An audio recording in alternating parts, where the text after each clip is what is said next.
centers and train stations and downtown areas and all of this stuff. Eye off the ball. Eye off the ball. You know, return to center is what I hear, you know, is the shout out. And I think until we do that, we're just remiss. All right. We never take our eye off Gurney Mills.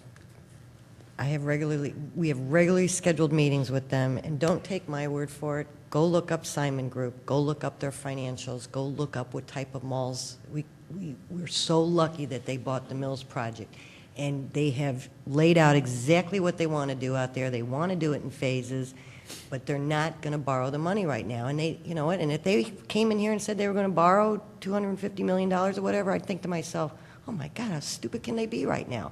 They are doing the right things. No one is borrowing money and doing sticks and bricks right now. They need to get through this and hang on to their people and protect their stock prices. That's what's going on right now.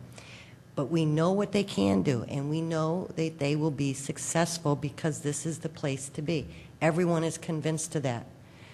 We've already got people looking at the Circuit City site. I mean, it's not like these things stay vacant all that long. We've got other people looking at the Amish furniture and the linens and things.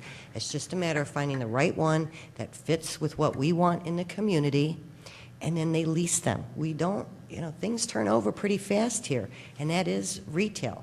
You know, there's a business that's hot, and then, you know, 2 years later it's not popular anymore, goes out of business, and it's replaced by another one. That's what we have to come to expect. It's a constant turnover, and that's what will keep people shopping here when the retail is turning over. That is just a retail. That is when you are regional. This is not like a small downtown where you want your hardware store to be there for 45 years. That is not going to happen out there at Gurney Mills. It's going to be a constant turnover.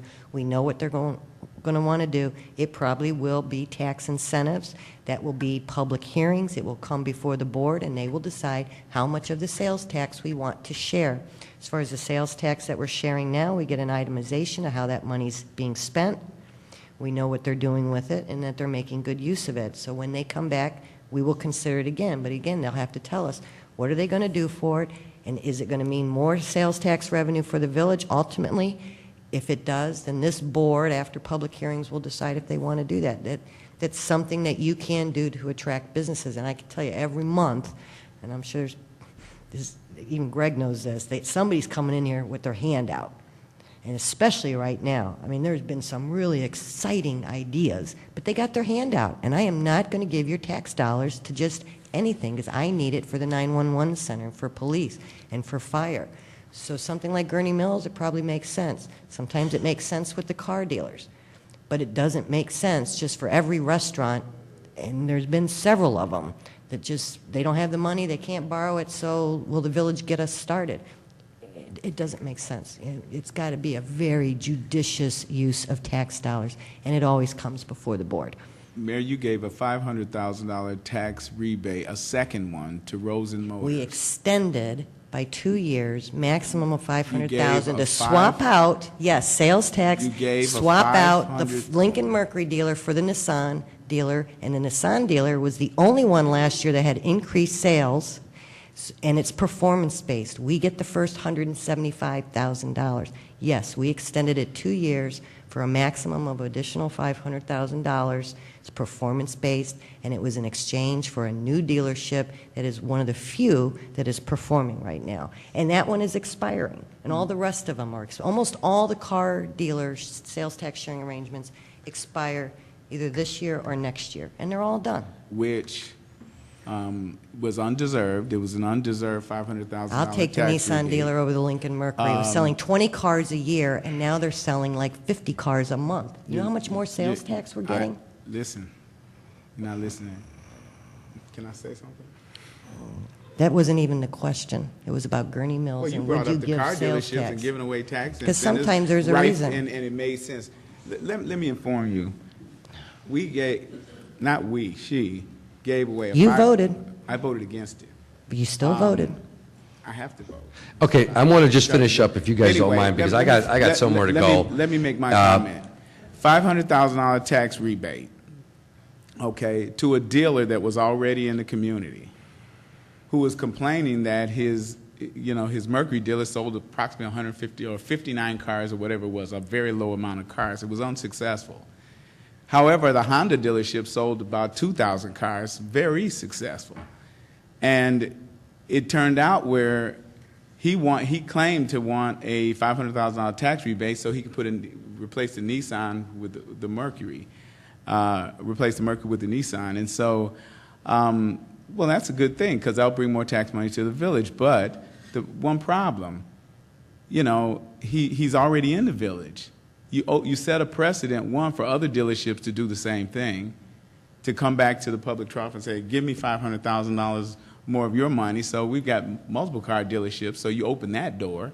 And then secondly, he had already purchased the Nissan dealership prior to asking for the rebate.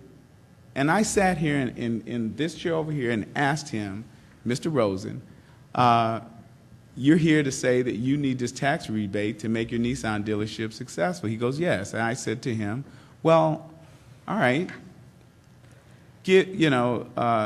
would you purchase a multi-million-dollar dealership that you tell us is contingent on, that your success is contingent on getting this tax rebate? Would you purchase that dealership prior to getting the tax rebate? He says, right there from that mic, I was led to believe that I would get the tax rebate because he had already purchased that dealership. I knew because before the meeting I drove through his dealership. There were approximately 300 Nissan cars on the lot with a temporary Nissan sign on the building.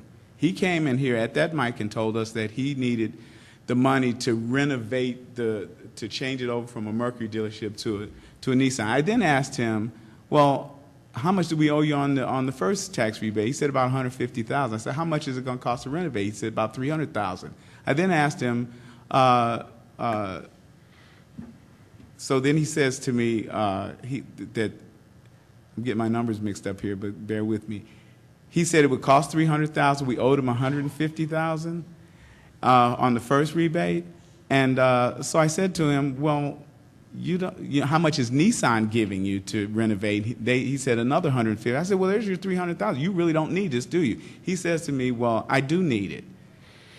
We sat here and gave him a $500,000 tax rebate. Jeannie Baumer's motion, Hank Schwartz second, and the mayor calls roll call. 4 votes go down. Done deal. He said the mayor gave him that he said that they met prior to the meeting, and she had led him to believe that he would get the tax rebate anyhow. I sat here just flabbergasted because I'd never seen someone make $500,000 that fast in my life. He does. It is performance-based. We get our money first. Mayor, it's we're capped. running a it's deficit. One or the other. We're running a deficit right now. And he we're bought laying the off. Nissan dealership, Mayor, and with it all could have due, gone Mayor, with to all the due community. respect, In fact, I could get a county board member here to tell you we were competing against somebody else because yes, he purchased That's it. what he said. And he could have put it. That's in the what other, he. Well, that's where he moved the link. The underperforming Lincoln Mercury dealer. That's and what. we could have kept that, or we could have said no. We need the. I don't think he would have moved here. because you're selling 2,000 Hondas. Excuse me. Well, the point.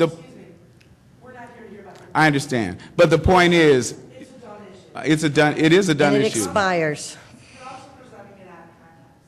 No, I'm not. She brought up car dealership and being responsible, and I'm saying that was irresponsible. I'm sorry, I'm new to this. I'd like to hear you finish. Yes, that's all. I want to thank everybody for giving us the opportunity to speak today. I really do. We have 3 weeks to the election. If you want your candidate or if you want to choose the next mayor, listen to whatever there's out there. Come to the village board meetings and pick up on what you need to pick up on. I thank you again. I thank the GWBA for having us here. Everybody have a good day. Do you want to say? All right. Please. I A closing appreciate you guys remark. doing this. There is a lot of differences, and this is a serious job for serious people. It is a big job. It's got lots of moving pieces, and you got to juggle them all at the same time. I have done an excellent job the last 4 years. I truly want to keep doing this. Gurnee is a wonderful community. It is a great community, and it's got an even brighter future if we manage it correctly. So thank you for giving up quite a few hours of your time this morning to listen